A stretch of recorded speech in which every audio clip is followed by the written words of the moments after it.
क्या आपका पैसा फंसा हुआ है किसी कंपनी में? क्या आपने किसी को उधार दिया था और आपका पैसा अभी तक वापस नहीं आया है? अगर आपका भी आंसर हाँ है तो ये वीडियो आपके लिए ही है। हाँ, आप ही के लिए है ये वीडियो। तो आप सोच रहे होंगे मैं किस पैसे की बात कर रहा हूँ, किस चीज़ की बात कर रहा हूँ। तो यहाँ पर मैं जो उधारी में पैसा सामान देते हैं और हमको पैसा मिलता है या नहीं मिलता है उससे रिलेटेड बात करना चाह रहा हूँ। और ये तो आप लोग समझ ही होंगे कि पैसा तो सबको पता है क्या होता है जब भी हम उधारी लेते हैं। तो इसका कोई लॉजिक कंपनी के पॉइंट ऑफ व्यू से है कि पर्सनल पॉइंट ऑफ व्यू से भी होता है, आम जिंदगी में होता है। दोनों पॉइंट ऑफ व्यू से इसका आंसर क्या है आज हम डिस्कस करेंगे। तो नमस्कार दोस्तों, जैसा आप जानते हैं कि मेरा नाम अश्वनी सिंह बघेल है और मेरा चैनल का नाम है अश्वनी अकाउंटिंग सिंप्लीफाइड चैनल। और यहाँ पर हम आम जनता के लिए आम भाषा में, सरल भाषा में, सिंपल तरह से अकाउंटिंग को समझाते हैं। तो जो लोग नए हैं मेरे चैनल में, प्लीज़ मेरे चैनल को फॉलो कर लें, अश्वनी अकाउंटिंग सिंप्लीफाइड, और सब्सक्राइब भी कर लें और लाइक शेयर करें उन लोगों के लिए जिनको अकाउंटिंग बहुत सिंपल लैंग्वेज समझना है, ना कि कॉम्प्लिकेटेड लैंग्वेज में, क्योंकि हम बहुत सिंपल लैंग्वेज में अकाउंटिंग की बात करते जाते हैं। चलिए इससे स्टार्ट करते हैं आज का वीडियो। तो मैं अभी उधारी की बात कर रहा था। तो उधारी मतलब कोई भी चीज़ हम खरीदते हैं। यहाँ पर मोस्टली मैं बताना चाह रहा हूँ अकाउंट्स पेबल के बारे में। अकाउंट्स पेबल, आप पूछेंगे अकाउंट्स पेबल क्या होता है। देखिए, अगर मैं कंपनी के पॉइंट ऑफ व्यू से बोलूँ, जब भी आप कोई सामान खरीदते हैं, गुड्स से सर्विसेज, किसी कंपनी से उधारी में, 30 दिन के क्रेडिट में या 45 दिन क्रेडिट में, 60 दिन क्रेडिट में उधारी में खरीदते हैं, उसको अकाउंट्स पेबल कहा जाता है। अकाउंट्स पेबल एक लायबिलिटी होती है कंपनी के ऊपर। क्यों करते हैं? देखिए, बात है कि हम जब बिजनेस करते हैं कोई भी चीज़, हाँ, तो होता क्या है कि कस्टमर्स भी रहते हैं, वेंडर्स भी रहते हैं।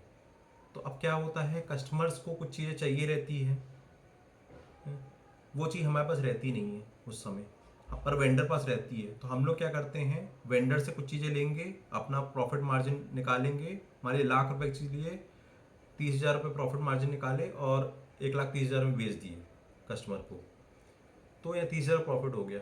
बट बात है कि हमें ये बिजनेस में हमेशा हर चीज़ कैश ट्रांजैक्शन नहीं होती, क्योंकि अमाउंट बहुत बड़े बड़े होते हैं, 5 लाख, 10 लाख, कभी करोड़ों के ट्रांजेक्शन होते हैं। इसलिए कंपनी कहती है कि मैं आपको माल सप्लाई कर दूंगी, गुड सप्लाई कर दूंगी, बट बात है कि मैं उधारी में दूंगी। तो वो जो उधारी में हम खरीदते हैं या बेचते हैं, खास खरीदते हैं, उसको अकाउंट्स पेबल कहा जाता है। आज हम अकाउंट बेचने वाली की बात नहीं करेंगे, सिर्फ उसका लिए नेक्स्ट वीडियो में बात करेंगे। जो हम खरीदते हैं उसको हम बोलते हैं अकाउंट्स पेबल। कि हमने ₹1,00,000 का सामान देकर खरीद, कस्टमर बेचना था 1,50,000 में, ₹1,00,000 में खरीद रहे हैं मान लीजिए हम किसी वेंडर से, मतलब उधारी में, 30 दिन की उधारी में। कहेंगे उनको, हमने बोला कि मुझे सामान चाहिए ₹1,00,000 का, आप दे दीजिए, मैं आपको नेक्स्ट 30 से 45 दिन में आपको पैसा दे दूंगा। इसी प्रोसेस को अकाउंट्स पेबल कहा जाता है। तो ये अकाउंट्स पेबल चालू कैसे होता है? देखिए, अगर मैं बात करूं, दो टाइप की होती है, एक सर्विस कंपनी होती है, एक प्रोडक्ट कंपनी होती है, प्रोडक्ट या लॉजिस्टिक कंपनी। तो मैं लॉजिस्टिक कंपनी में बात करूं क्योंकि मैं दोनों कंपनी में काम कर चुका हूं और कर भी रहा हूं। मैं शुरुआत जैसे लॉजिस्टिक कंपनी का था, वहाँ की बात बताता हूँ। होता क्या था, जैसे हमारी कंप्यूटर की कोई कंपनी है, कि कंप्यूटर को रिपेयर कर बनाना या कंप्यूटर बनाकर बेचना या खरीदना कंप्यूटर उधारी में, इससे रिलेटेड कोई कंपनी मान लीजिए। तो उसमें क्या रहता था, जब भी होता क्या है कि अब बेचने के लिए खरीदना ही पड़ेगा। शुरुआत क्या होती है, एक GRPO कहा जाता है, गुड रिसीव परचेज ऑर्डर। अब से पहले क्या होता है कि जब हमने उधारी में खरीद रहे हैं तो एक रिसिप्ट नॉर्मल होता होगा, आप समझते होंगे रिसिप्ट क्या होती है। रिसिप्ट वो चीज़ होती है कि जिसमें हम लिखते हैं कि इतनी क्वांटिटी में इतना सामान चाहिए। एक छोटा सा पेपर रहता है, रिसिप्ट आपने कई बार देखा भी होगा, वो रहता है। तो अगर वो सामान की रिसिप्ट है तो उसको गुड्स रिसिप्ट कहा जाएगा। तो होता क्या है कि जब भी सामान एंटर होता है गोडाउन में, तो तो एक गुड रिसिप्ट काट कर देते हैं कि इतने क्वांटिटी का एक 10 क्वांटिटी आए हैं, कि लैपटॉप्स आए हैं हमारी कंपनी में, तो उसका ट्रांजेक्शन तो करना पड़ेगा ना, उसका मैनुअल ट्रांजेक्शन भी होता है कि रिसिप्ट काट कर देते हैं, उसको गुड रिसिप्ट कहा जाता है। हम्म, वो जैसे ही गुड्स रिसिप्ट काट कर दिए, उसके बाद क्या होता है कि हम परचेज ऑर्डर भी बनता है। परचेज ऑर्डर परचेज डिपार्टमेंट में आता है। अब बात है कि देखें कि लॉजिस्टिक में तो आया गुड रिसिप्ट, बट उससे पहले क्या होता है कि अब कंपनी को सेल्स वाले HR वाले कहते हैं कि हमको इतने कस्टमर ने इतने लैपटॉप्स मांगे हैं, तो हमको इतने लैपटॉप खरीदने पड़ेंगे। तो परचेज डिपार्टमेंट जाकर बोलते हैं कि आप एक, वो परचेज रिक्वेस्ट देते हैं सबसे पहले, परचेज ऑर्डर के बाद परचेज रिक्वेस्ट देते हैं कि एक सिंपल वो डॉक्यूमेंट रहता है कि एक इनफॉर्मल टाइप का डॉक्यूमेंट रहता है कि मुझे इतने खरीदने हैं लैपटॉप्स। तो परचेज डिपार्टमेंट क्या होती है, वो दूसरी कंपनी से बात करती है, परचेज ऑर्डर इशू करती है, उसमें डिटेल्स रहता है। परचेज ऑर्डर में भी जैसे टैक्स इनवॉइस में रहता है वैसे ही रहता है, उसमें सप्लायर का एड्रेस रहता है, GST नंबर रहता है, वेंडर अपने खुद का एड्रेस रहता है, GST नंबर रहता है, क्वांटिटी रहती है, रेट रहता है। मान लीजिए क्वांटिटी 11 है, रेट 100 है, तो 1100 टोटल का मान लीजिए अमाउंट है, 1100 है, वो कुछ भी हो सकता है, GST लगेगा और टोटल अमाउंट रहेगा और परचेज ऑर्डर ही बन जाएगा। वो परचेज ऑर्डर जैसे ही मान लीजिए बनता है, हुआ क्या, परचेज डिपार्टमेंट ने कर दिया, उन लोग फिर क्या करते हैं, उन लोग बोल देते हैं कि आप ठीक है माल भिजवा दीजिए, कंप्यूटर लैपटॉप भिजवा दीजिए। पहले परचेज ऑर्डर बनता है, फिर GRPO बनता है, गुड रिसिप्ट बनता है। फिर क्या होता है कि जैसे वो माल पहुंचाते हैं, तो माल आया कि नहीं आया है, सही पोजीशन में आया कि नहीं आया है, वो उसको गुड रिसिप्ट कहा जाता है। गुड्स रिसिप्ट, सामान आ गया है आपके गोडाउन में, उसको रिसीव करने को गुड रिसिप्ट कहा जाता है। गुड्स एंड द परचेज, जो जो भी चीज़ें रहती हैं, गुड्स मतलब होता है कि ये लैपटॉप हो गए, कंप्यूटर्स हो गए, जो भी आपके बिजनेस है। तो मान लीजिए परचेज ऑर्डर में लिखा है कि 11 लैपटॉप्स आने थे, तो 11 लैपटॉप आए हैं, वो सेफ कंडीशंस में आए कि नहीं है, वो लॉजिस्टिक डिपार्टमेंट पूरा वेरीफाई करेगा, सब कुछ चेक करेगा, सब कुछ, और सब कुछ ठीक से आया है तो फिर एक गुड रिसिप्ट बनाएगा, उसमें सील लगा देगा कि हाँ माल था वो आ गया, सही सुरक्षित आ गया है। और उसके बाद जब बन जाता है तो उसको बोले जाते हैं कि उसको ऐड करके बोला जाता है good receive purchase order, GRPO बोला जाता है। सॉफ्टवेयर के लैंग्वेज में बोला जाए तो GRPO बोला जाता है। उसके बाद क्या होता है कि अब परचेज डिपार्टमेंट काम हो गया, लॉजिस्टिक डिपार्टमेंट काम भी होगा, लोग गुड रिसिप्ट हो गए, सील लगा दिए कि हाँ आ गया। वो अपने सिस्टम में भी अपडेट कर देंगे, क्योंकि मैनुअल तो ठीक है, मैनुअल चीज घूम भी सकता है, परचेज ऑर्डर पेपर है, गुड रिसिप्ट भी पेपर है, तो परचेज डिपार्टमेंट में भी सॉफ्टवेयर में डाल देगा डिटेल्स अपनी, और लॉजिस्टिक डिपार्टमेंट में डाल देगा। उसके बाद क्या होता है कि जब वो सामान लेकर आते हैं तो एक इन्वॉइस भी लेकर आते हैं, इसको टैक्स इन्वॉइस कहा जाता है। टैक्स इन्वॉइस वही जैसे मैं बताया, सब कुछ वो सेम रहता है परचेज ऑर्डर टाइप का, कि सप्लायर एड्रेस रहता है,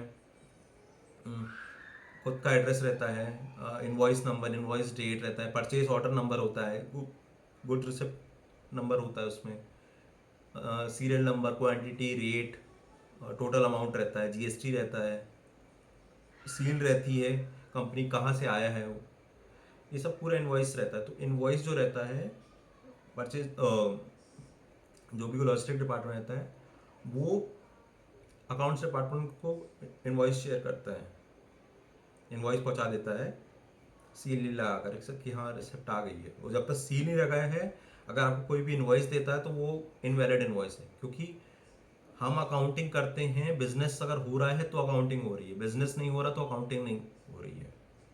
तो उसमें सील होना चाहिए कि अगर, या फिर अगर मान ली सील नहीं है, अगर मान ली इस तरह बोल रहे हैं कि कोई ना कोई प्रूफ अटैच होना चाहिए, सील नहीं है तो कोई प्रूफ होना चाहिए, अटैच होना चाहिए कि हाँ गुड्स आ गए हैं।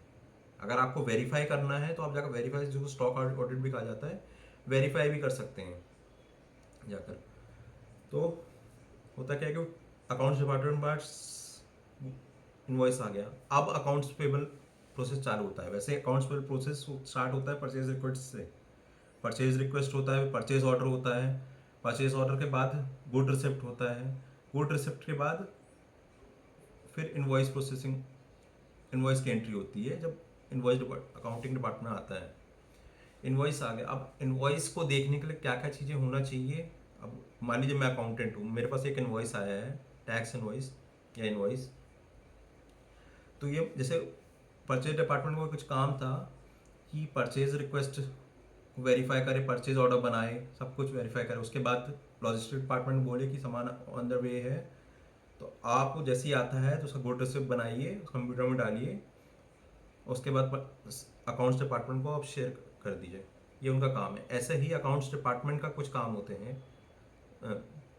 अकाउंट्स डिपार्टमेंट काम क्या रहता है कि इनवॉइस को प्रॉपरली वेरीफाई करना। कैसे? बहुत सिंपल लैंग्वेज में बताता हूँ आपको। देखिए, इनवॉइस में क्या होना चाहिए, सबसे टॉप में लिखा होना चाहिए टैक्स इनवॉइस या इनवॉइस, ये चीज़ लिखा होना चाहिए। ठीक है, एक चीज़ समझ में आ गई ना आपको? नहीं आया तो फिर से आप रिपीट करके देख सकते हैं इस चीज़ को। टैक्स इनवॉइस या इनवॉइस होना चाहिए। उसके बाद लेफ्ट हैंड साइड में ही ऊपर साइड में लिखा रहता है सप्लायर डिटेल्स। सप्लायर कौन? वेंडर, जिससे हम उधारी में सामान खरीद रहे हैं, कंप्यूटर खरीद उधारी में, उसका नाम लिखा रहेगा। उसका नाम लिखा रहेगा पूरा, कोई XYZ प्राइवेट लिमिटेड, उसका पूरा एड्रेस लिखा रहेगा। मान लीजिए मैं कर्नाटका की बात करूँ, कर्नाटका में ही दो सिटी से एक जगह से आ रहा है, या सेम सिटी से या डिफरेंट सिटी से सेम स्टेट में ही ट्रांजेक्शन हुआ है। तो हमारे बेंगलोर का ही कोई वेंडर है, तो बेंगलोर का जहाँ का है वो पूरा एड्रेस, उसका GST नंबर एक रहना चाहिए। नीचे साइड होना चाहिए कि हमारा कंपनी का एड्रेस, नाम, हमारी कंपनी का एड्रेस पूरा, और हमारी कंपनी का GST नंबर वो होना चाहिए। दोनों का GST नंबर लिखा रहना चाहिए। तो उसके और GST नंबर क्या करना है, हमको जाकर GST पोर्टल में चेक करना है कि वो सप्लायर जो है GST फाइल कर रहा है कि नहीं कर रहा। अगर GST फाइल नहीं कर रहा है और टैक्स नहीं पे कर रहा है तो हम उसका टैक्स अमाउंट होल्ड भी कर सकते हैं। ये भी रूल है, जो कि मैंने GST में बताया भी है, आप जाकर GST वीडियो देख सकते हैं उससे। और सेकंड चीज़ है कि अगर अभी मैं ऊपर ही साइड हूँ इनवॉइस के, वहाँ पर लिखा रहना चाहिए परचेज ऑर्डर नंबर और good receipt number. Purchase order number जब परचेज डिपार्टमेंट PO रेज करता है तब सिस्टम एक नंबर जनरेट करके देता है, वो लिखा रहना चाहिए। गुड रिसिप्ट में जो लॉजिस्टिक डिपार्टमेंट जब एंट्री करता है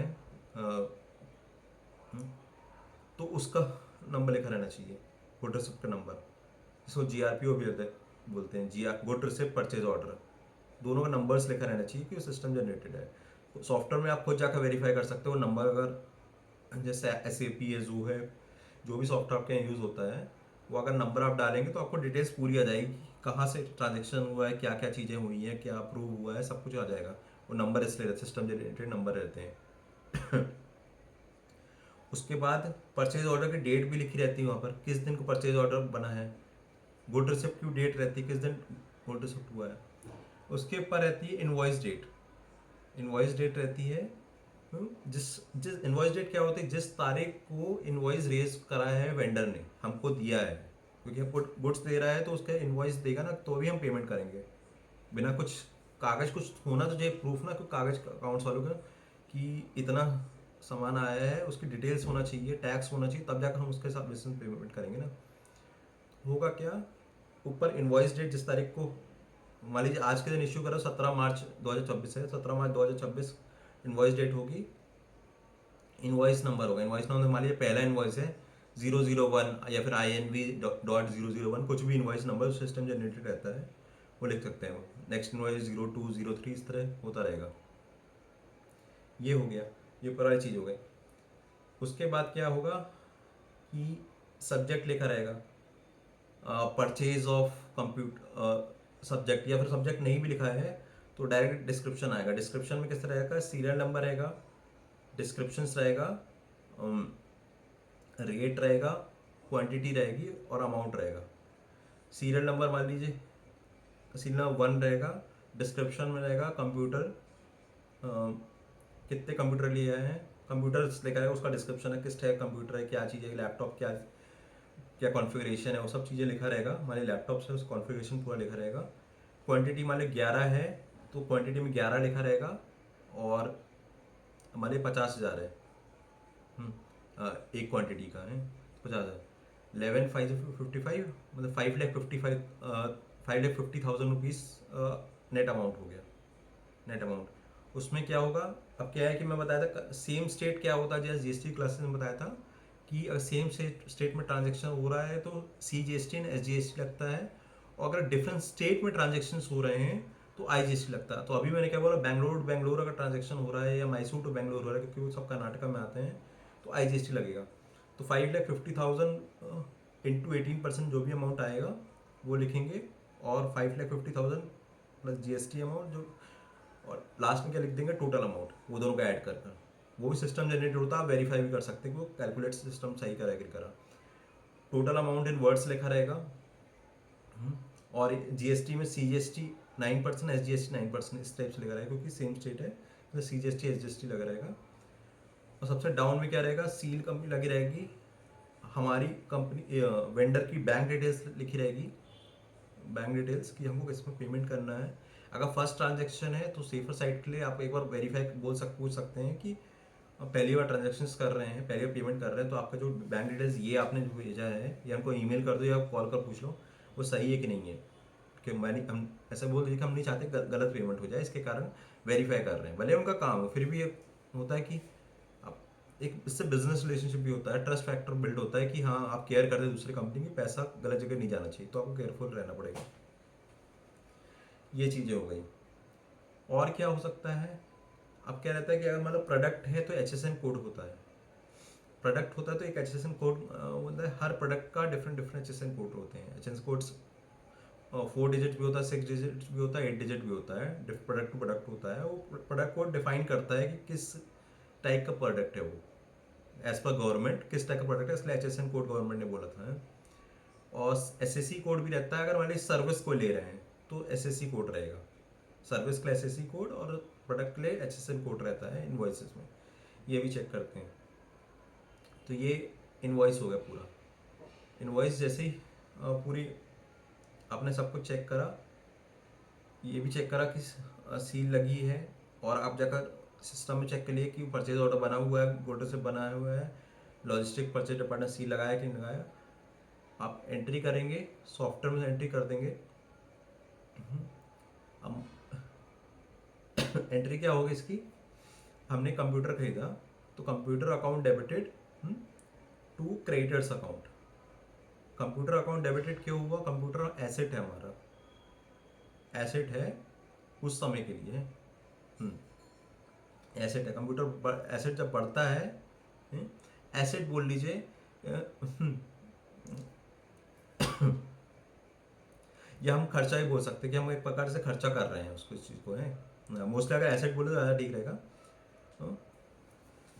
एसेट बोले एक्सपेंस, एसेट एक्सपेंस में इतना डिफरेंस था कि एसेट्स तो अपने खुद के लिए यूज़ के लिए रख रहे हैं, कि मान ली कंपनी के लिए कुछ समय के लिए रखा, जैसे मान ली लैंड कंपनी का एसेट है, बिल्डिंग कंपनी का एसेट है, तो होता क्या है कि एसेट्स में वाली चीज़ें होती हैं कि जिनका हम यूज़ करके कंपनी को बेनिफिट दे रहे हैं।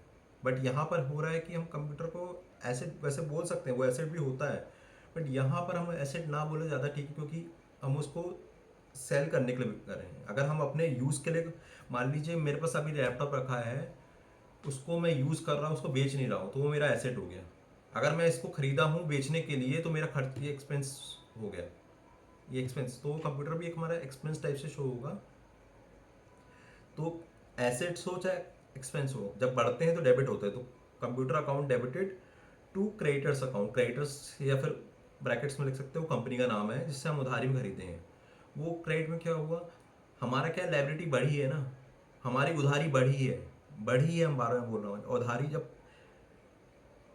उधारी जब बढ़ती है या लायबिलिटी बढ़ती है तो क्रेडिट होती है। एसेट्स और एक्सपेंसेस जब भी बढ़ते हैं तो डेबिट होंगे, और लायबिलिटी जब भी बढ़ती है तो क्रेडिट होती है। तो मैंने पहले गोल्डन रूल्स ऑफ अकाउंट्स बताया था, एसेट्स, एक्सपेंसेस, लॉसेस जब भी बढ़ेंगे तो डेबिट होंगे, इनकम गेन्स और लायबिलिटीज जब भी वो बढ़ेंगे तो क्रेडिट होंगे। और जैसे इसका अपोजिट कर लीजिए कि एसेट्स अगर वो सब चीज़ कम होगी तो क्रेडिट होगा, और ये चीज़ कम होगी लायबिलिटीज इनकम तो वो डेबिट हो जाएगी। जस्ट अपोजिट कर दीजिएगा इस चीज़ का। तो यहाँ लायबिलिटी बढ़ रही है, क्रेडिटर बढ़ रहे हैं, तो इसलिए वो क्रेडिट हो रहे हैं, बढ़ रहा है तो इसलिए क्रेडिट हो रहा है, और वो लायबिलिटी है as per golden rules accounts. और वहाँ पर एक्सपेंसेस बढ़ रहे हैं तो वो डेबिट हो जाएंगे। तो नरेशन लिख देंगे being laptop 11 laptop purchase from this vendor of rupees 5,50,000 rupees, इस तरह लिख देंगे। और उसकी एंट्री स्टाइल, अगर जीएसटी वाली एंट्री जानना है तो क्या करेंगे कि कंप्यूटर वाले laptop account debited 5,50,000 to vendor account debited, उसमें और फिर 2 CGST 2 SGST कर देंगे। तो CGST SGST क्या होगा कि वही जो नेट अमाउंट था ऊपर जो लिखा था, अ, मैं आपको कैलकुलेट करके बता देता हूँ, एक मिनट।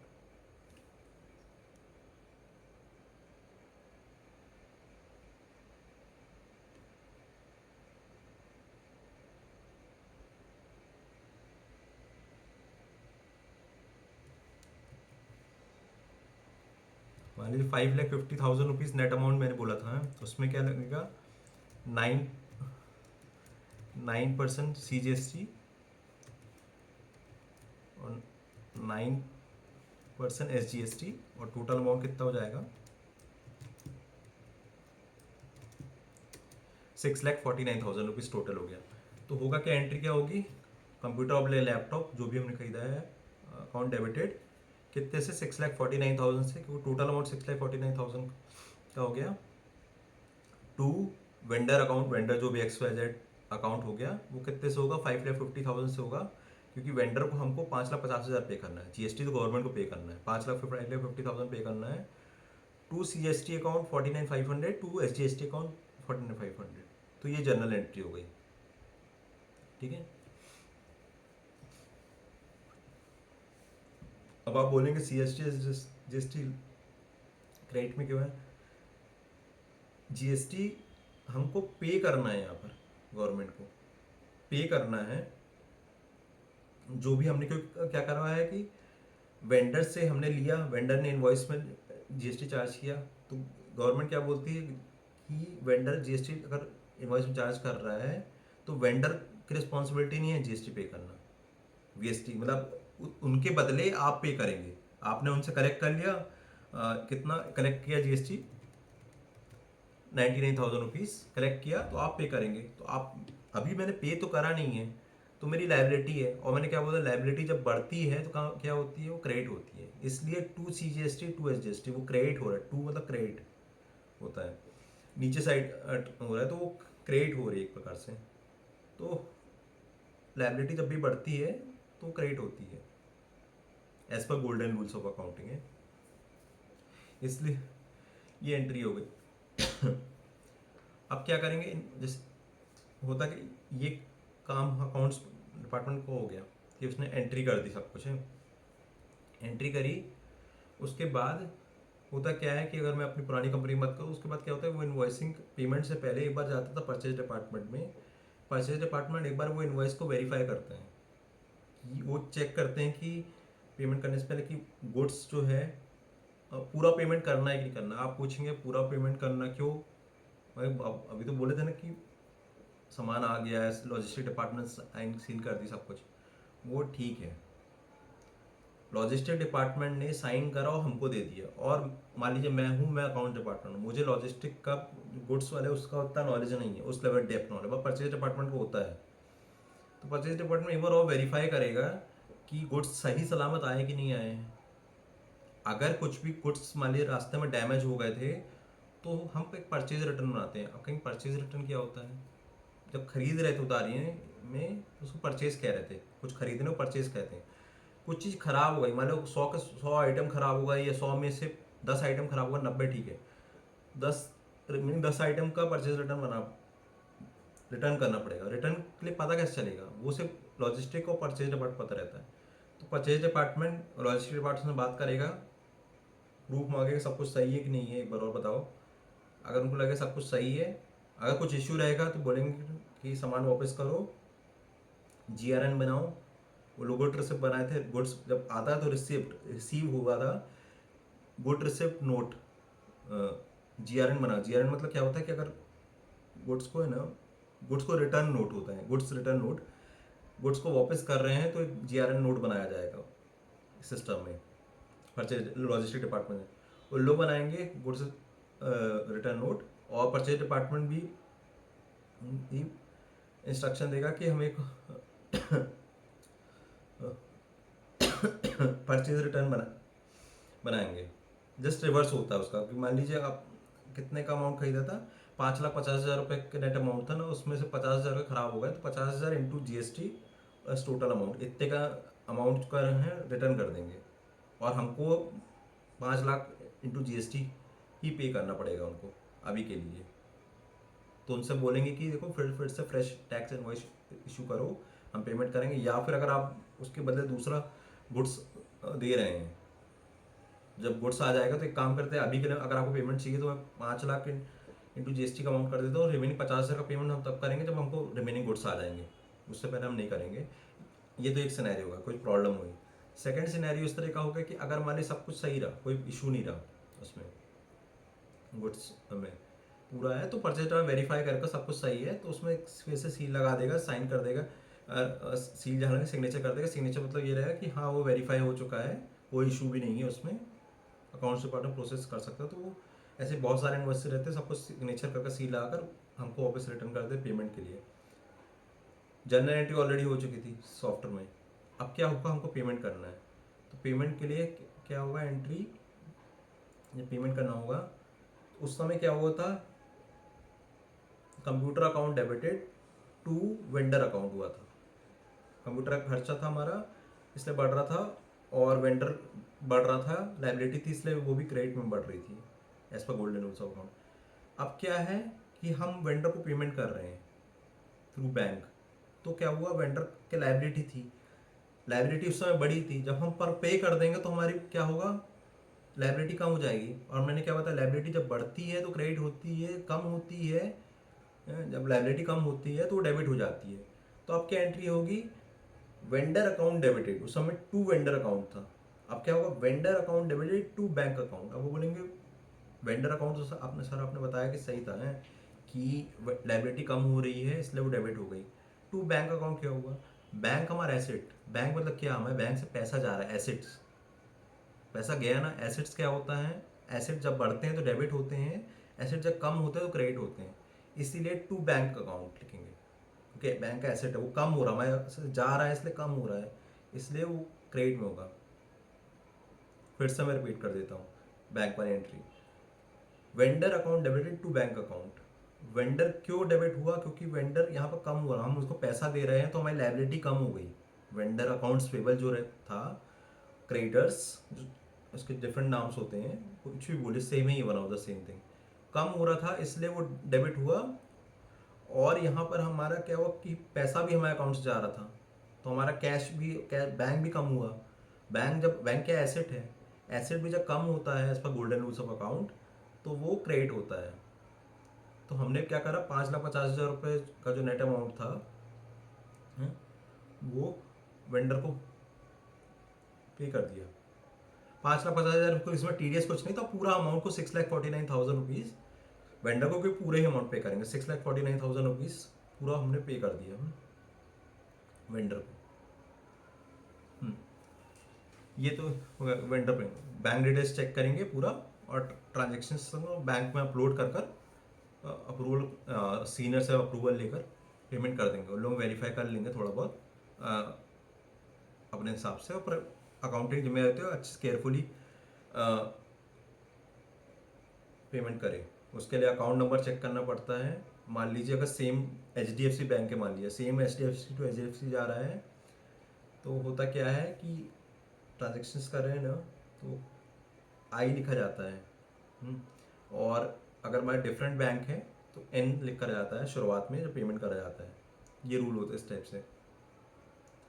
और सेम बैंक अकाउंट में IFSC कोड जरूरत नहीं होती, बट डिफरेंट बैंक अकाउंट में IFSC कोड की जरूरत रहती है। तो वेरीफाई कर ले अकाउंट नंबर सही है कि नहीं है, अमाउंट करेक्ट है कि नहीं है, वेंडर का नाम सही है कि नहीं है, और IFSC कोड भी सही है कि नहीं। अगर IFSC कोड है तो उसको गूगल में चेक कर ले, गूगल में भी जो वेबसाइट है बैंक की वहाँ पर शो कर रहा है कि नहीं चल रहा कि जो भी IFSC कोड है गलत हुआ तो पेमेंट रिवर्स हो सकता है। अकाउंट नंबर में भी रहता है, कभी कभी 0,0,0,0,0 5-6 जीरो होते हैं, उसको 3-4 बार देखी है। मुझे 11 साल का एक्सपीरियंस, फिर भी मैं 4 बार देखता हूँ एक चीज़ को। तो क्यों देखता हूँ? क्योंकि अगर मान लीजिए एक गलती हुई ना, तो लॉस खुद को भी होगा और एक बहुत बड़ी रिस्पॉन्सिबिलिटी रहती है, खुद की जॉब में भी आ सकता है। और एक रिस्पॉन्सिबिलिटी, जॉब लॉस एक अलग टॉपिक है, बट बात है कि ये रिस्पॉन्सिबिलिटी भी होती है। कंपनी ने आपको रखा हुआ है तो आपकी जिम्मेदारी है कि बहुत ध्यान से करना, बहुत, क्योंकि केयरफुल डिपार्टमेंट आपसे भरोसा कर पेमेंट करवा रहे हैं, तो आपको 3-4 बार एटलीस्ट देखना चाहिए कि सब कुछ सही है कि नहीं है। वेरीफाई करें और आप पेमेंट को अपलोड कर दिए, फिर सीधा अप्रूव कर देगा। तो जो ट्रांजेक्शन डिटेल्स है आप उसको शेयर कर सकते हैं बैंक को, वो पर्टिकुलर वेंडर को। तो लोग कंफर्म कर सकते हैं, व्हाट्सएप में कर दीजिए या फिर आप ईमेल कर दीजिए, तो इस तरह पेमेंट हो जाएगा।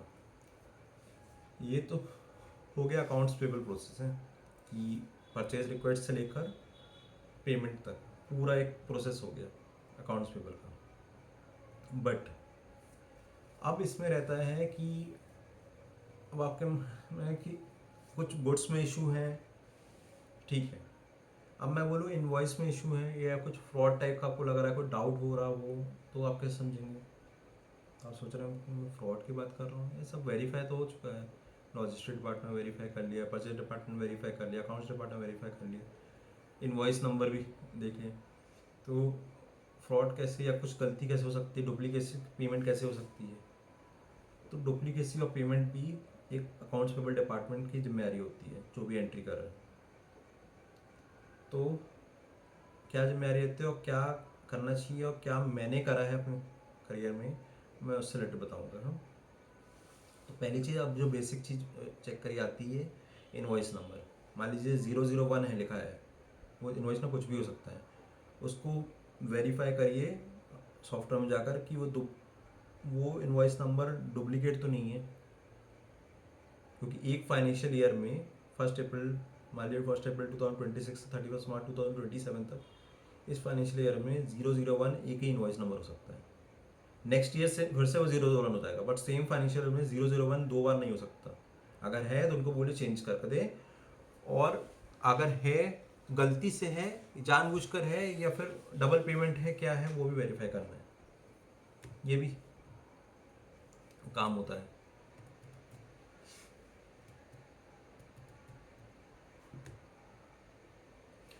चेक करना।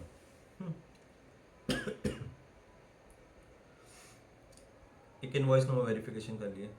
अब क्या रहता है कि मैं, जैसे एक वीडियो में मैं डिटेल में बता भी चुका हूँ कि मैं फ्रॉड डिटेक्शन कैसे करा था, पर आज जिन्होंने वाला वीडियो नहीं देखा था आप जाकर चेक कर सकते हैं। बट मैं शॉर्ट में बता देता हूँ कि मैं इसलिए नहीं बता रहा हूँ कि मैं कोई यहाँ पर बता रहा हूँ कि मैंने ये करा। मैं ये बता रहा हूँ कि वो जो मैंने करा वो मेरी जिम्मेदारी थी, वो मेरी अचीवमेंट नहीं थी, और मैं सबको करना चाहिए। नहीं कर रहा हो तो कोई मतलब नहीं अकाउंट डिपार्टमेंट में रहने का, उसमें आप ग्रो कर ही नहीं सकते। और ग्रो की बात है नहीं, वो एक जिम्मेदारी वाली बात है, आप कोई और डिपार्टमेंट ज्वाइन कर लीजिए।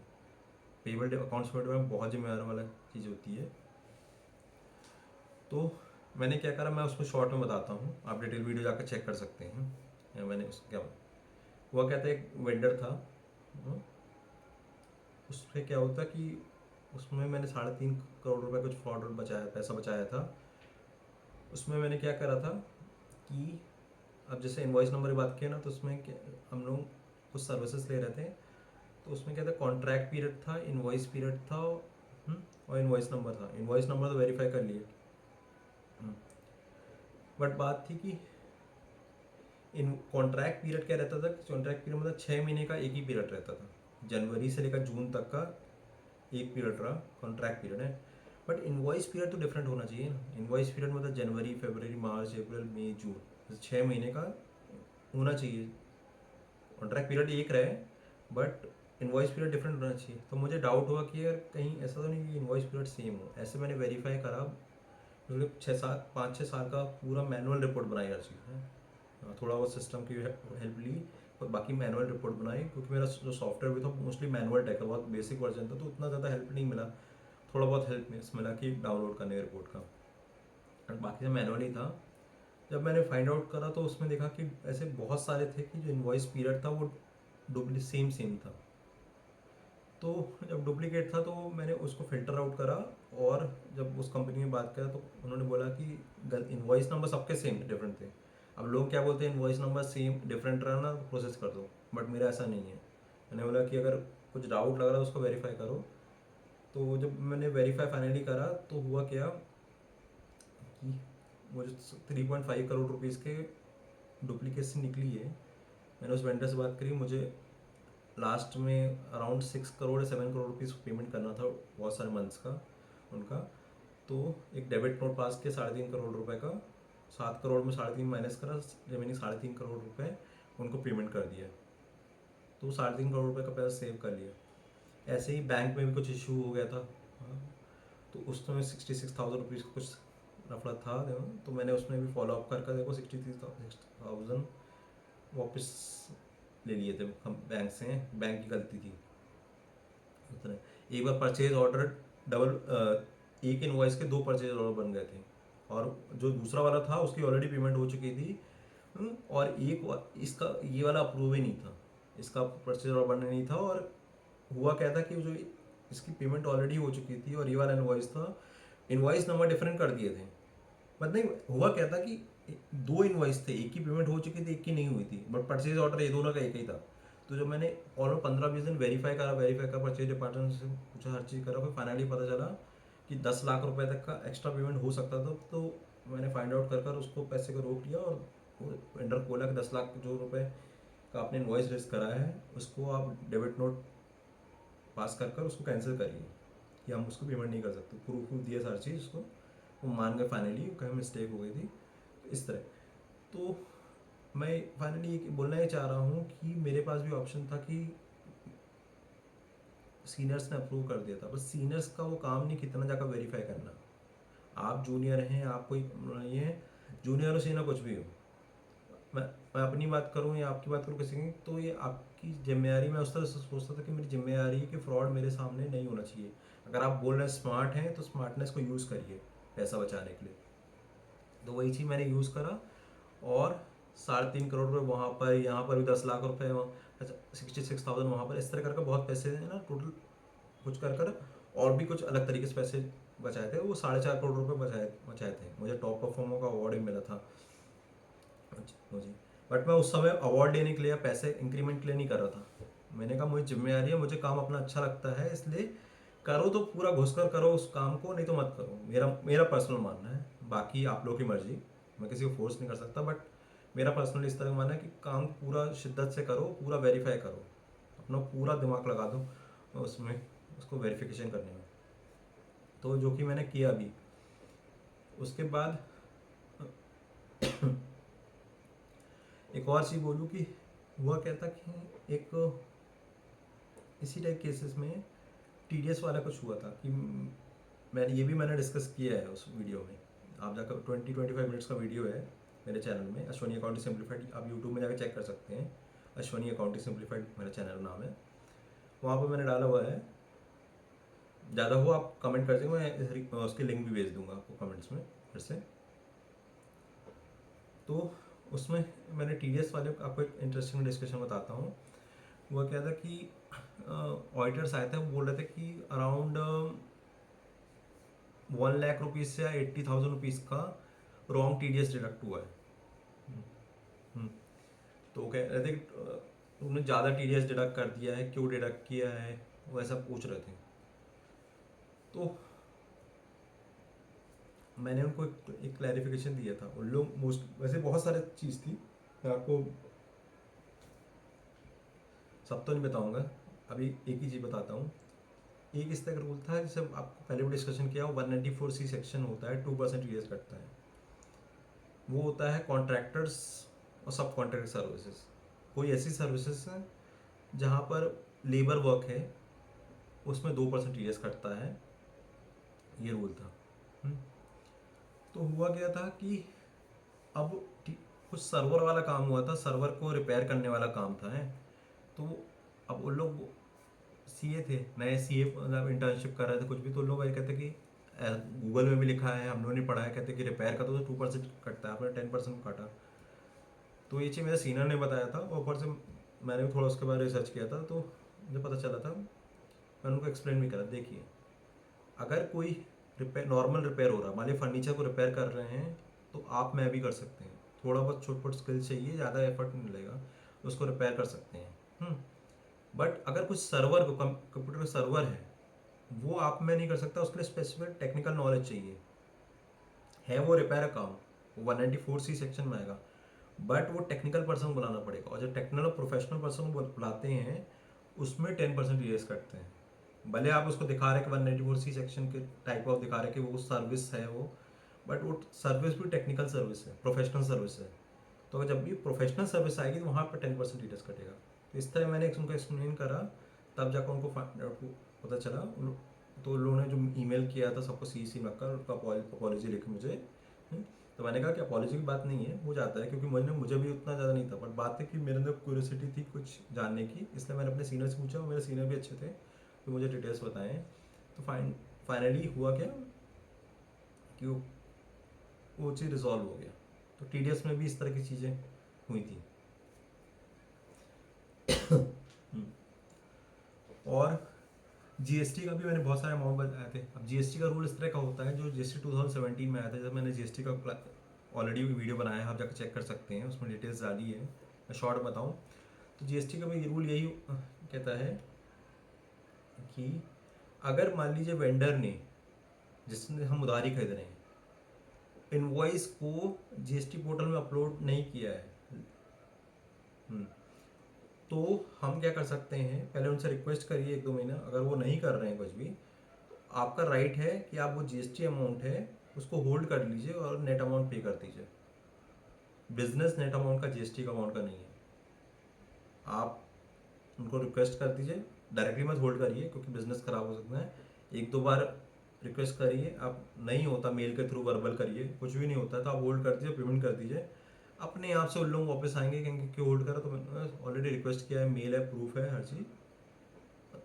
तो एज पर जीएसटी हमको लॉस हो रहा है कि हम क्लेम नहीं कर पा रहे हैं जीएसटी का, अब जीएसटी अमाउंट होल्ड कर सकते। ऐसे ही मैंने बहुत पैसे ना, मतलब 5-10 अराउंड 20 लाख रुपए है ना, इस तरह भी सेव करे थे। फाइनली वो अमाउंट को जीएसटी को रिलीज भी कर दिया, बट बात थी कि वो पैसा कंपनी का सेव ही हुआ, क्योंकि अगर मैं उसको होल्ड नहीं करता और मेरे होल्ड करने के बाद उन लोग अपलोड नहीं करते तो हमको जीएसटी एडिशनल पे करना पड़ता।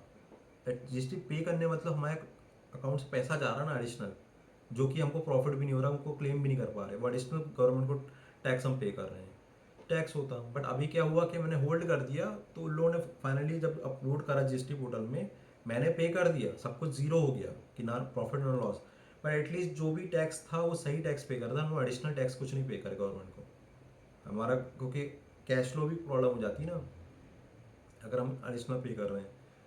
तो वो एक अच्छी चीज़ हो गई थी, तो उस चीज़ के लिए भी अप्रिसिएशन मिला, वो मैंने करना भी चाहिए काम है। अप्रिसिएशन छोड़िए, मैं अप्रिसिएशन की बात नहीं करूँगा अभी, बट मैं क्योंकि अभी अकाउंट्स पेबल की बात कर रहे हैं, तो इस तरह भी पैसा सेव करा जा सकता है कंपनी का, जीएसटी के थ्रू भी, टीडीएस के थ्रू भी, डिफरेंट डिफरेंट टेक्निक्स होती है। तो ये सब प्रोसेस से फ्रॉड डिटेक्शन कर कर फाइंड आउट करा जा सकता है कि पैसा सेव हो रहा है कि नहीं हो रहा है हर चीज़।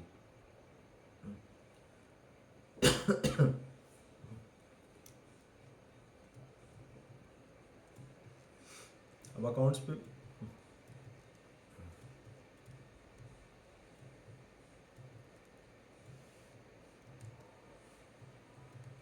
Purchase order, good receipt, vendor invoice,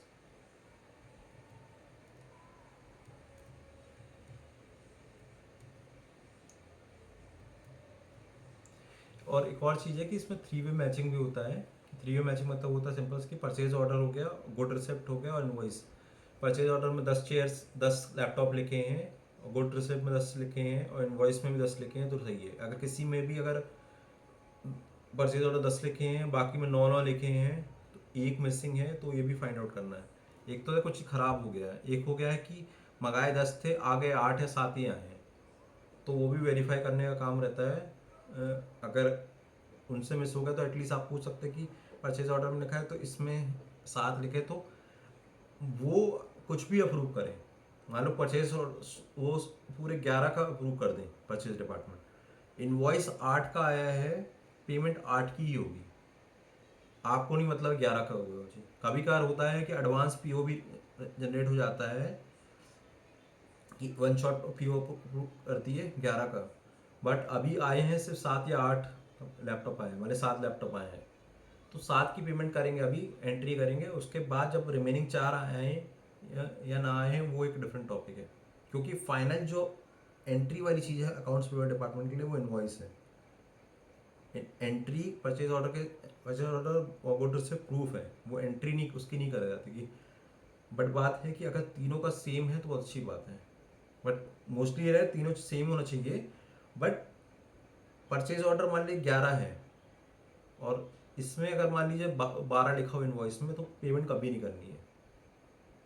कम है, आप प्रूफ लीजिए, पेमेंट कर दीजिए, कोई इशू नहीं है। अप्रूवल ले लीजिए परचेज डिपार्टमेंट का, लॉजिस्टिक डिपार्टमेंट का, पेमेंट कर दिए और उनको उनसे पूछ लीजिए ये रिमेनिंग गुड्स कब आएंगे, तो बता देंगे कि रिमेनिंग गुड्स इतने दिन में आएंगे, तब उसका एक और इनवॉइस रिलीज होगा, तो कोई इशू नहीं है।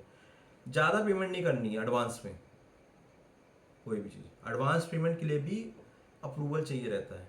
अपने आप से दिमाग लगाकर पेमेंट नहीं करनी है कि एडवांस पेमेंट के लिए भी परचेज डिपार्टमेंट का सीनियर फाइनेंस मैनेजर सबका अप्रूवल होता है। उसके बाद देखें उसके रीजंस होते हैं क्यों पेमेंट करनी है इतनी, वो अलग टॉपिक है, तो करनी वैसे अपने आप से नहीं करना। कम पेमेंट कर दो चलेगा, वो चीज़ ज़्यादा नहीं करना है गलती से भी, और गलत नहीं करना पेमेंट, ये आपको हमेशा ध्यान रखना है। तो mostly purchase order, good receipt और इनवॉइस तीनों का जो क्वांटिटी रहती है वो सेम होना चाहिए। 10 10 10 वाली है तीनों की, 11 11 11 है, तीनों का सेम होना चाहिए।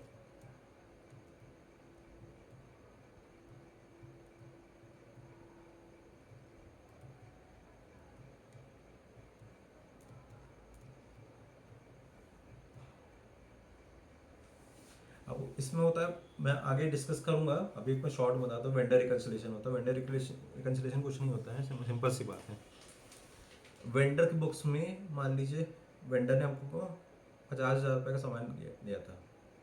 अभी मैं जीएसटी बात नहीं कर रहा हूँ, नेट अमाउंट का 50,000 दिया था है? तो उसने 50,000 की एंट्री करी, हमको मिला, हमने 50,000 की एंट्री करी।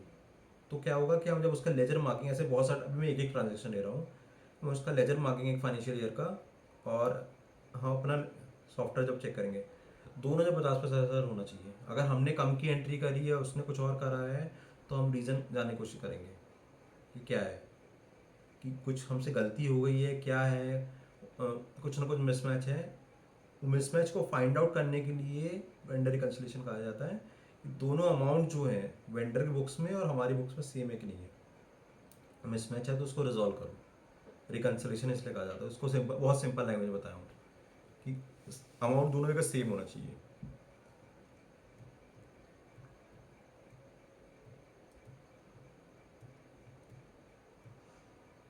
कॉमन ईपी प्रॉब्लम्स जो होते हैं, जो मैंने ऑलरेडी डिस्कस कर चुका है कि डबल पेमेंट हो सकते हैं, फ्रॉड इन्वाइसेस हो सकते हैं, डुप्लीकेसी, वो ऑलरेडी मैं डिस्कस कर चुका हूँ आपसे। हम्म।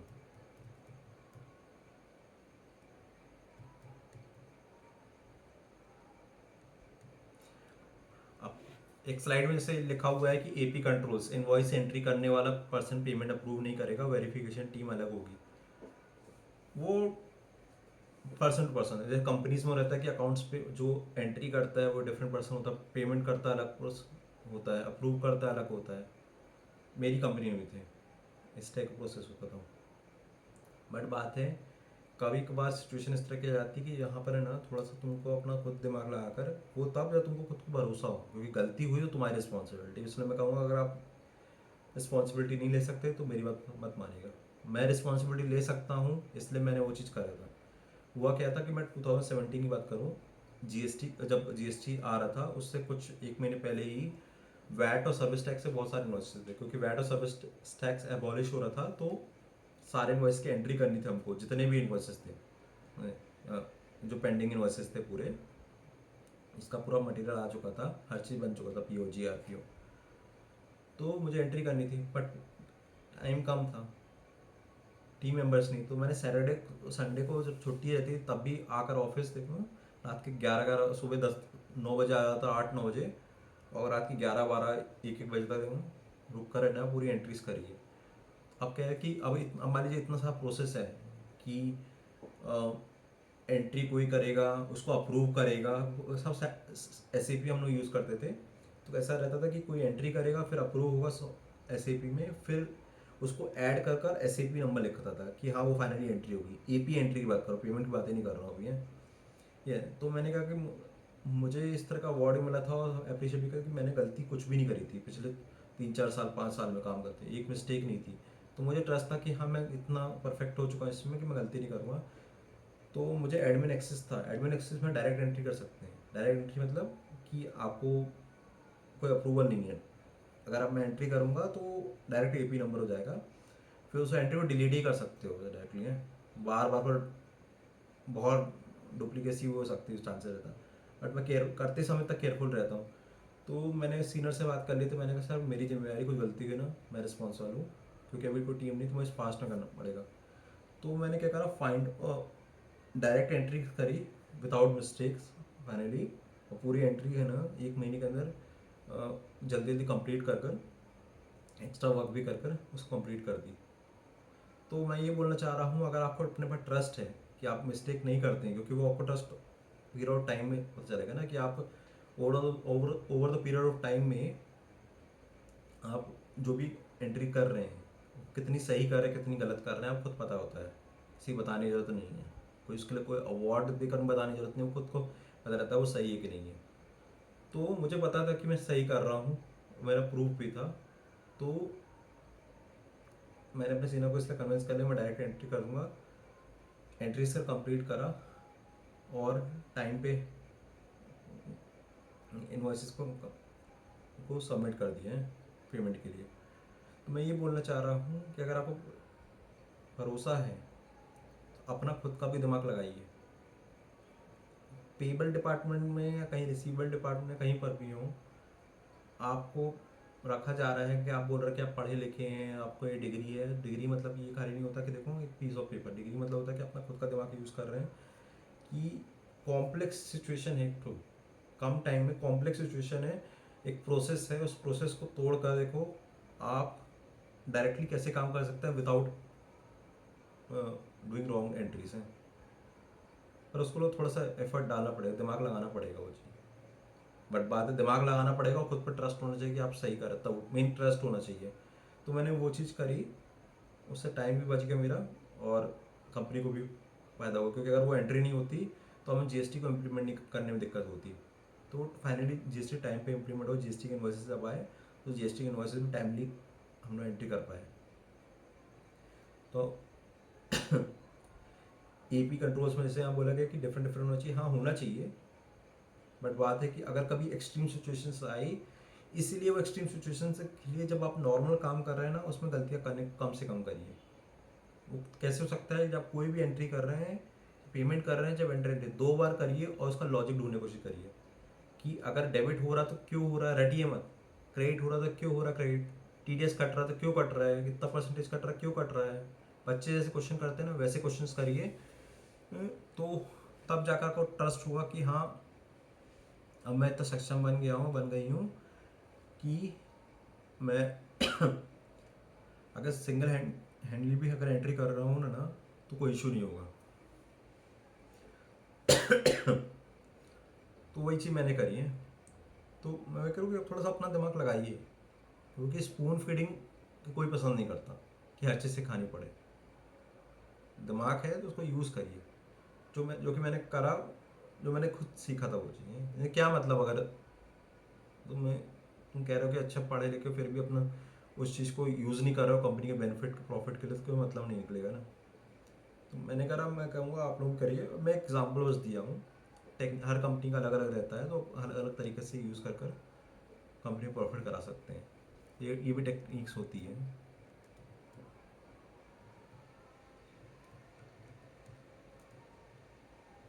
अब AP ऑटोमेशन की बात करूँ तो आज AP ऑटोमेशन मतलब कि उसको ऑटोमेटिकली कैसे कर सकते हैं, तो उसके लिए सॉफ्टवेयर्स रहते हैं। सॉफ्टवेयर्स कहते हैं SAP होता है, सॉफ्टवेयर होता है जिसका मैं डिस्कस कर रहा हूँ, ओरेकल होता है, जोहो होता है, टैली होता है, कूपा होता है, अरीबा। तो मैंने SAP जोहो टैली में अभी तक काम करा है, बाकी में तो कभी काम नहीं करा है। ये 3 सॉफ्टवेयर हैं, बाकी और भी टाइप के सॉफ्टवेयर्स होते हैं, अकाउंटिंग सॉफ्टवेयर्स डिफरेंट। आप किस सॉफ्टवेयर में काम करते हैं आप कमेंट कर बता सकते हैं, अपनी कंपनी में accounts payable account receivable department में कमेंट कर बता सकते हैं। और ये इसके बेनिफिट्स रहते हैं कि फास्टर प्रोसेसिंग रहता है, लेस फ्रॉड रहता है, क्योंकि आपको फाइंड डुप्लीकेसी फाइंड आउट होने में ज़्यादा ईजिली रहते हैं, चाहे इनवॉइस नंबर हो, किसी टाइप की रिपोर्ट्स ईजिली निकल जाती हैं, और बेटर ट्रैक करना ईजिली रहता है।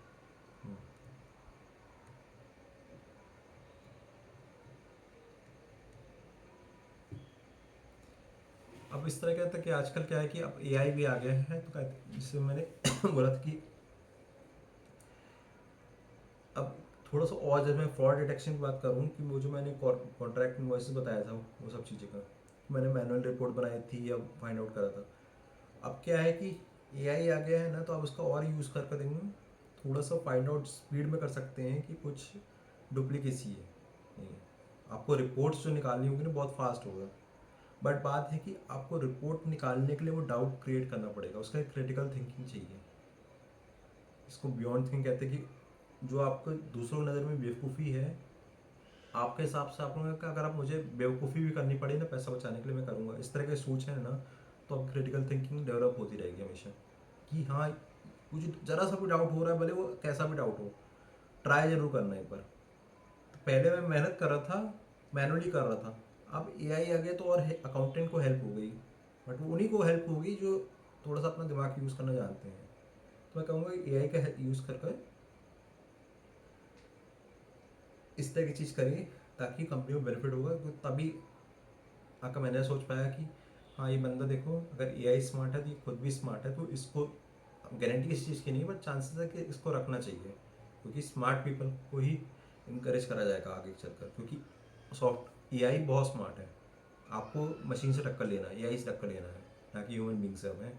तो आपको स्मार्ट बनना पड़ेगा, तो उससे डरने की जगह उससे सीखिए, अपना दिमाग लगाइए और उसको मित्र बनाकर आगे बढ़िए कंपनी बेनिफिट के लिए। मैं यही बोलना चाहूँगा।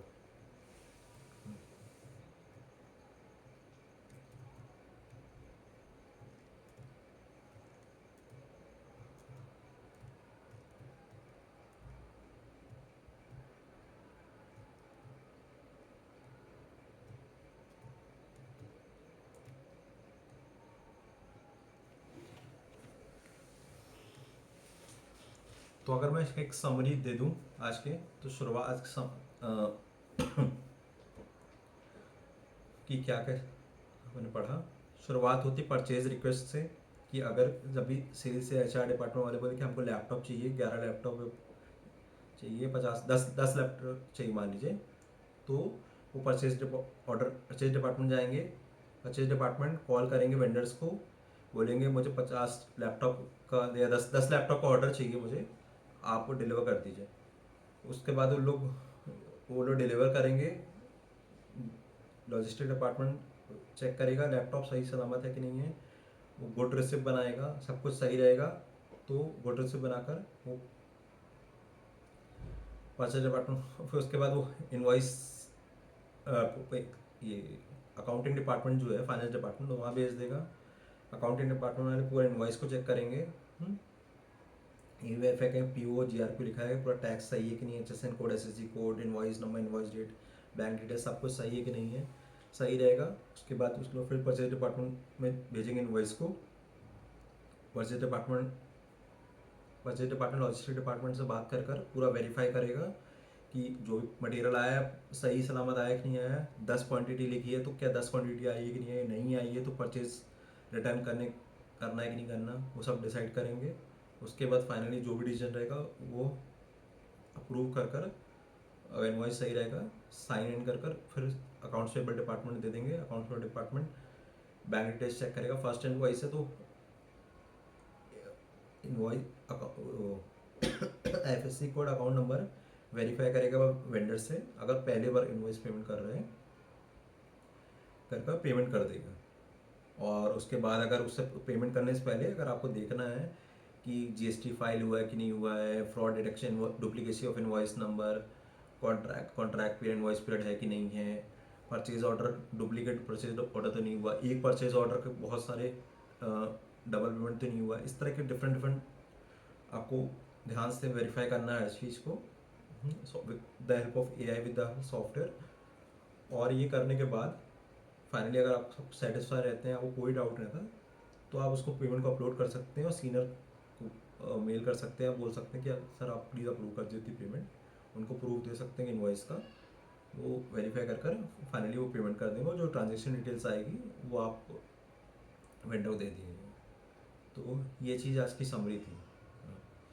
तो आपको कैसा लगा वीडियो, आप प्लीज़ कमेंट कर बताइए। हाँ? और ज़्यादा से ज़्यादा इस वीडियो को शेयर करिए उन लोगों को जिनको अकाउंट्स पेबल डिपार्टमेंट में दिक्कत होती है, जो डरते हैं अकाउंट्स पेबल डिपार्टमेंट से। ये कोई डरने वाला डिपार्टमेंट नहीं है, यहाँ पर से उन लोगों की ज़रूरत है। अगर आप स्मार्ट हैं तो आप अपनी स्मार्टनेस को, इंटेलिजेंस को यहाँ लगाइए। ऐसे ही लोगों को, ये डम लोगों का डिपार्टमेंट नहीं है, क्योंकि यहाँ पर लोग आपको डराएंगे, धमकाएंगे, भी बोलेंगे पेमेंट करो करो करो, तो भी आपको डरना नहीं है, क्योंकि कंपनी का पैसा जा रहा है। और सेकंड चीज़ कि मैं इसकी और बात करूँ तो इसमें जो मैंने डिस्कस नहीं किया था ट्रैवल एक्सपेंस का, कितने, मैं जो डराने की बात कर रहा हूँ, कितनी बार तो हुआ कि 1000 रुपए के ट्रैवल एक्सपेंसेस ओनर से सिग्नेचर कर, जनरल मैनेजर हो कंपनी के या फिर कोई वाइस प्रेसिडेंट हो गए, वो लोग लाकर देते थे कि 1000 रुपये पेमेंट करना है, 2000 पेमेंट करना है, 5000 पेमेंट करना है। बट मैंने जब बिल मांगता था, 1000 रुपये का अप्रूवल हुआ है बट बिल है से 200 रुपये के या 300 रुपये के, तो मैं पेमेंट डायरेक्टली कर देता था। मैं उनसे बोलता भी नहीं था, वो लोग गुस्सा होते थे कि आकर लड़ने लगते कि तुमने 1000 रुपये अप्रूव, 80 अब ओनर ने अप्रूव करा। तो मैंने कहा ओनर ने अप्रूव करा है कि आपने गए थे, मैंने कहा बिल कहाँ है। ऑडिटर जब होगा ना, ओनर पर इतना टाइम नहीं कि वो बिल चेक करेगा है एक एक चीज़, वो आप पे ट्रस्ट कर रहा है कि हाँ आप गए थे, काम करे थे, इसलिए आपका इतना ट्रैवल है, बिल दीजिए।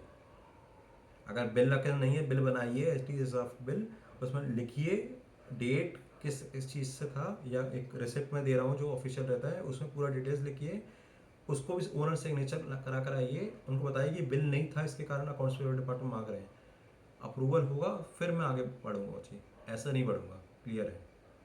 तो वहाँ पर आपको स्टैंड लेना पड़ता है। कितनी बार है कि मैंने यहाँ तक ओनर को तक को बोल दिया था कि सर अब बिल चाहिए, पोलाइटली, ऐसा नहीं बोला था पर पोलाइटली वहाँ जाकर बोल दिया था। वो लोग पहले कहते मैंने एक्सप्लेन भी करा था सर मुझे ऑर्डर को दिखाना रहता, तो फाइनली उन्होंने बोला था कि करना क्या है, तो मैंने बोला सर मैं बिल इसका नहीं है, तो मैं एक कैश मेमो में या एक बिल बना सकता हूँ।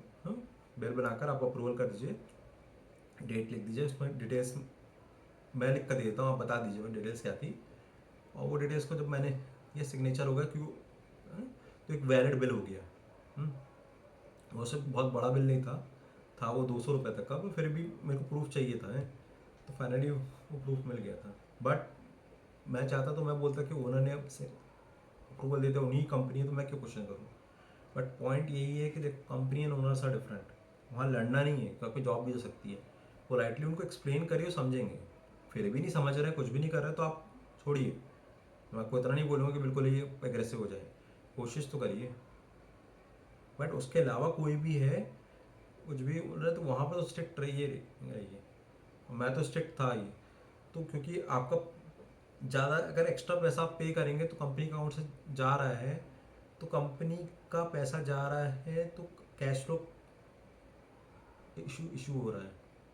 फिर वो कंपनी का ये बोले कि मेरे पास पैसे नहीं है सैलरी इंक्रीमेंट देने को, मेरे पास पैसे नहीं ये चीज़ करने को, ये सब चीज़ करने को, तो आप ये वो सही बोल रहे हैं, क्योंकि अननेसेसरी कंपनी का पैसा बाट धर्मशाला छोड़ने के आप बांटे जा रहे हैं। ऐसा नहीं करना है। ये सोचना है कि भैया वो जो पैसा है कंपनी में आ रहा है, बिजनेस ट्रांजेक्शन हो रहा है, तो मैं नहीं कह रहा हूँ सेल्स वाले झूठ बोल रहे हैं। मैंने कहा जो भी है आप सच बोल रहे झूठ बोल रहे कुछ भी प्रूफ दीजिए, क्योंकि अकाउंट डिपार्टमेंट प्रूफ पे बेसिस चलता है, ना कि वर्डिंग के बेसिस में। तो मैंने ये चीज़ करी थी, तो इसलिए कैश फ्लो भी ठीक रहे, सब कुछ रहे, ओनर भी ट्रस्ट अगर करा है आप पे, तो आप इसको वेरीफाई करिए। तो मैं ये एग्जांपल नहीं दिया था, तो इसलिए अभी को दे दिए। तो आज के लिए फ़िलहाल इतना ही। आपको ये वीडियो अच्छा लगा है तो आप प्लीज़ सब्सक्राइब करिए, हाँ, बेल आइकन को क्लिक करिए, ताकि आपको इस तरह के इन्फॉर्मेटिव वीडियोस मिलते रहें हमेशा की तरह। और आप कमेंट को बता सकते हैं आपको नेक्स्ट वीडियो क्या चाहिए। आपको वीडियो अच्छा लगा हो तो प्लीज़ लाइक करिए और शेयर करिए उनके लिए जिनको अकाउंटिंग से डर लगते हैं और जिनको समझ में नहीं आता टेक्निकल लैंग्वेज है, तो उनको सिंपल लैंग्वेज में समझने के लिए ये वीडियो बहुत अच्छा रहेगा। अगर आपको फिर भी कोई डाउट है प्लीज़ कमेंट करिए, मैं आपका डाउट क्लियरिफाई कर दूंगा। सो आज के लिए इतना ही। थैंक यू सो मच, अपना ख्याल रखिएगा। Thank you.